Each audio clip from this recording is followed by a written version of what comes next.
Hi, everyone. Welcome back to Coffee, Books, and Rain. I'm Rachel. Sadly, sans coffee today, just simply because I had so much at D&D earlier. And we have books, and we did actually have rain a little earlier. I do think there is more in our forecast, so I shall have to see. But today we are diving into a book that I adored. Like, Joe Abercrombie does such a great job with his books. So I was so excited to get this book, and I am dropping it late because it is a 600-page book. It's called The Devils, and it is The Devils #1 according to Goodreads, because we got to have more. We really do. This is such a great beginning to a series. If you've never read Joe Abercrombie, you are doing yourself a disservice because he is a great writer. Sci-fi, fantasy, fiction, he is good. So let us dive in, and then we're going to get into some of the story. Holy work sometimes requires unholy deeds. Brother Diaz has been summoned to the sacred city where he is certain a commendation and grand holy assignment await him. But his new flock is made of unrepentant murderers, practitioners of ghastly magic, and outright monsters.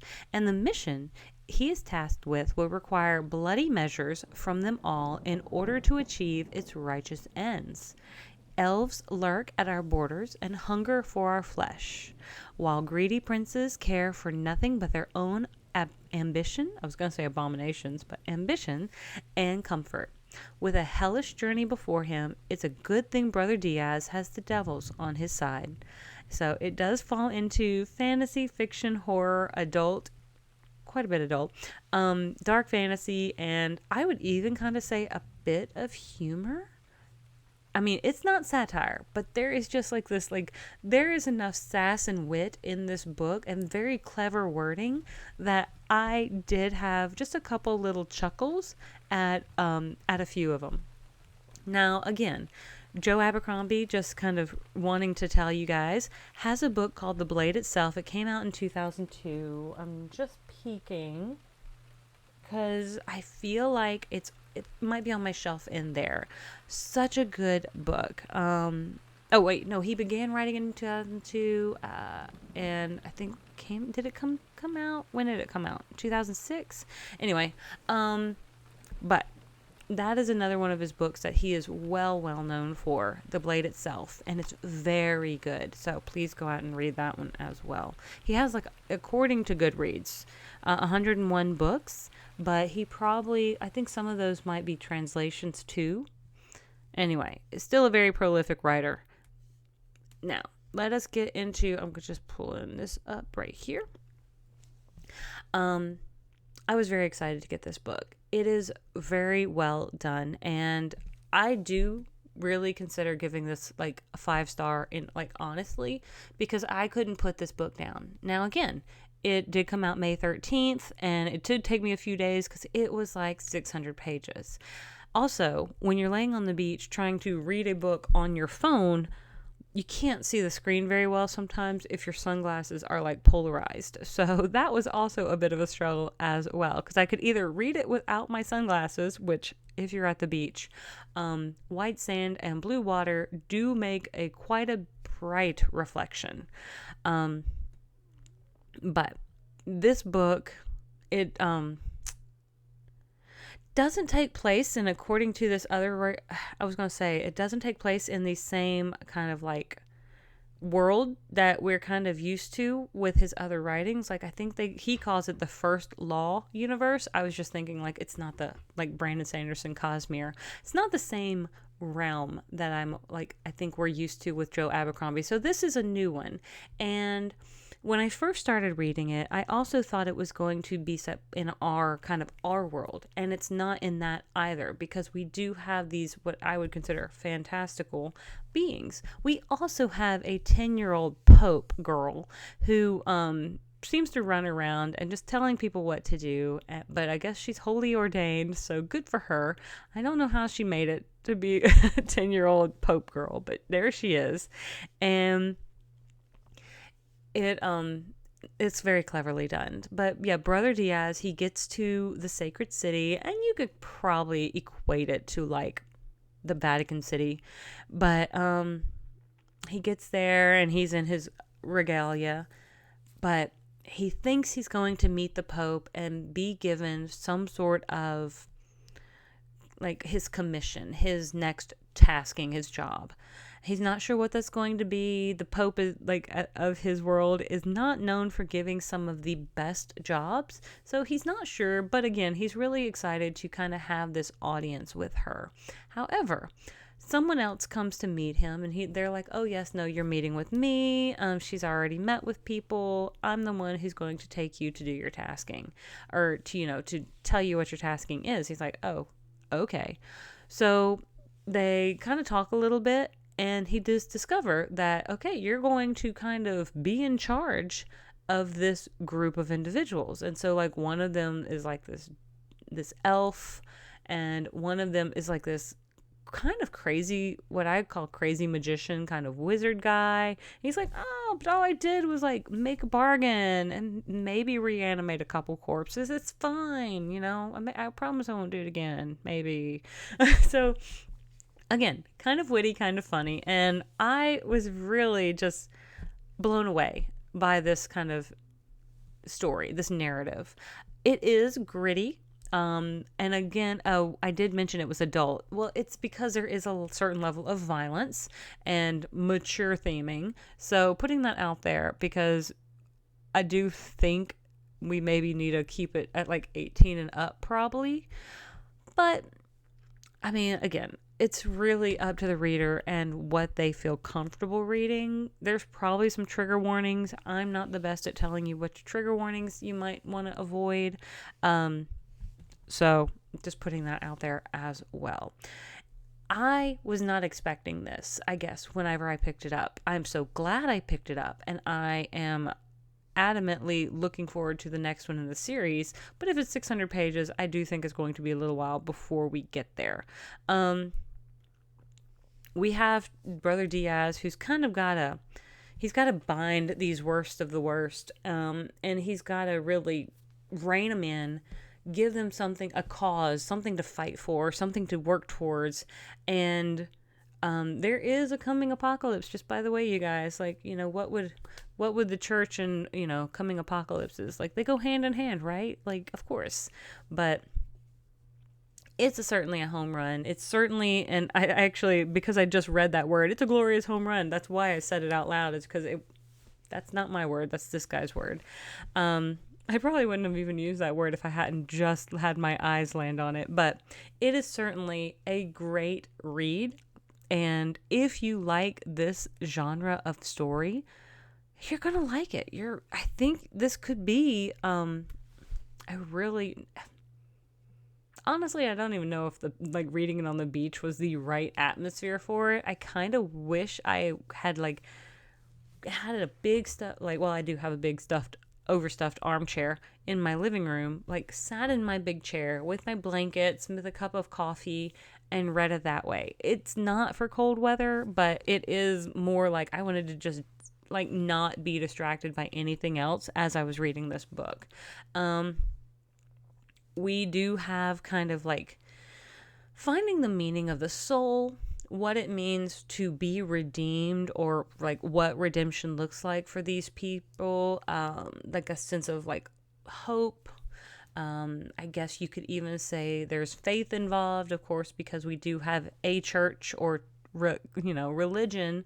It's not, of course, the ones we are familiar with regards to kind of IRL in real life, but I think it still equates pretty evenly across the board when it comes to all of that. I'm trying to think. I just lost my train of thought, so sorry. I'm just trying to think, where would I criticize it a little bit? And maybe there are points where the pacing for me was a little inconsistent, but that's again just for me, and it may have been because I was distracted while reading on the beach for a good portion of it. The characters are well defined and well written. They have their flaws, so they're dynamic in that way. I like when characters have that dynamic ability to be flawed and not just getting these like perfect cookie cutter characters, or characters that fit specific stereotypes and only stick to a specific stereotype. I do think they are trying to kind of like be better than what they are, which is great. And I think they would probably love to maybe not be the devils that society sees them as being. So I think that's where the redemption comes from. I don't, I could spoil it, but I'm not going to spoil it because, of course, that ruins the fun in all of this. But I had to dive into this book for you guys, and again, I am just a few days late because it's a thick one. So,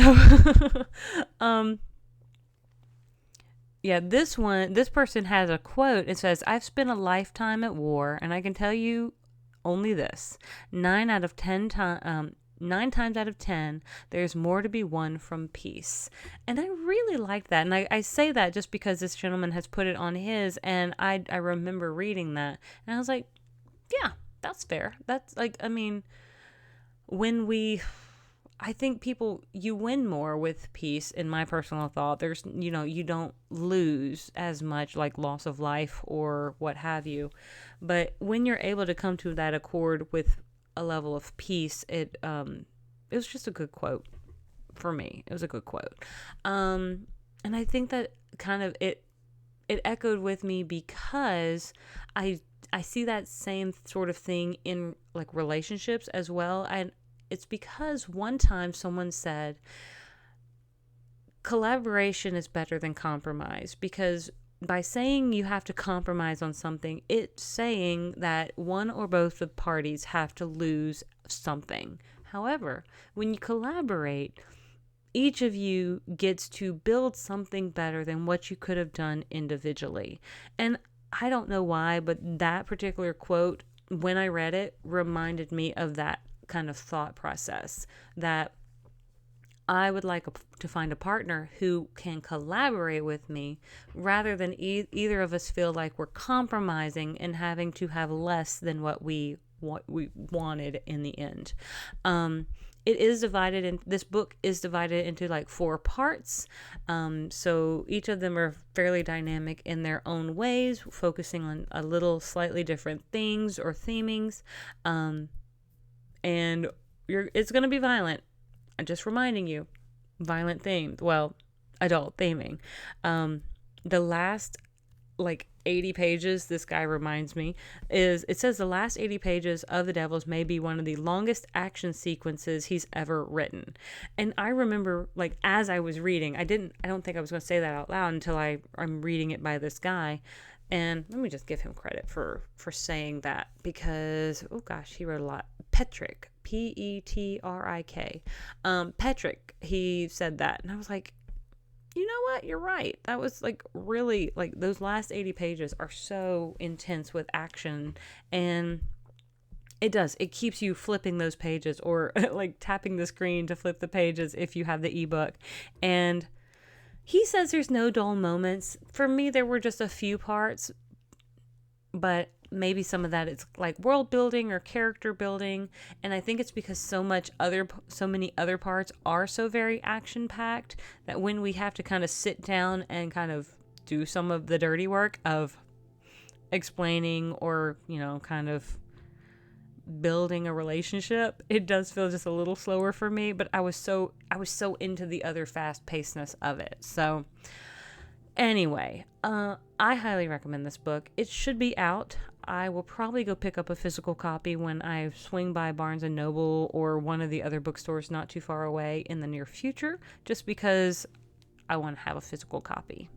Now, the cover I do see on Goodreads is not the cover that I had on my NetGalley one. I like this cover better because you kind of see this band of misfits, so to speak. And yeah, they're all cool. There are a couple characters that I would not say they're likable, but they have an allure to them as well. So maybe you don't want them to succeed. Maybe you're like, I don't know. But like, not all the characters are going to be likable. But that's a good thing. Not all characters have to be likable. It's really when I get a book where everybody is like, I just hate everybody, or everybody's kind of hateful, or they're all unlikable. And that's what I really don't like. I'm like, I don't want a book full of unlikable characters, and I'm not rooting for anybody to get what they want in the end. That's my personal thought. But with all of that being said, I think I'm going to go ahead and leave it here. It's a good book. It's so freaking good. And, I'll probably reread it again in the future. I make it the audiobook for it and just let somebody else read it to me. I didn't have the audiobook, so maybe I'll use an Audible credit for it or something. But I do want to thank you all for tuning in. If you have not liked and subscribed already, I certainly hope you will.